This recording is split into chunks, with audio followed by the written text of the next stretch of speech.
ndryshëm dhe nivelin e lartë të vetdijes në lidhje me obligimet të cilat i ke si prind për fëmijët e tu. Dhe jo të ish nga ato të cilët futesh shtëpi dhe me vrasësinë dhe ashpërsinë tënde ka frikë të të folë bashkëshortja e fëmijët brenda shtëpi. Pse? Sepse shumë i vrasht dhe shumë i ashpër, shumë njeri serioz, jo si e serioz në këtë rast. Në këtë rast ti se ke kuptuar detyrën tënde si prind që e ke dhe pret familja prej teje. Nga se të jesh serioz në familje, do të jesh i përkushtuar çdo moment kur ke mundësi që ti edukosh në formën më të mirë fëmijët e tu. Ti edukosh me dashuri e mëshirë fëmijët e tu. Ti edukosh fëmijët e tu për t'i dashur të tjerët. Ti edukosh fëmijët e tu mos me t'lu probleme në shtëpi. Ti edukosh fëmijët e tu që t'jenë dorë lehtësi në shoqëri e mos jenë ato shkak për problemet e të tjerëve.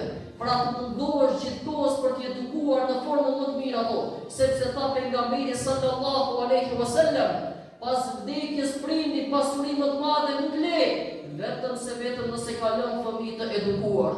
Ajo është pasuria më e madhe që mund t'ia lësh shoqërisë.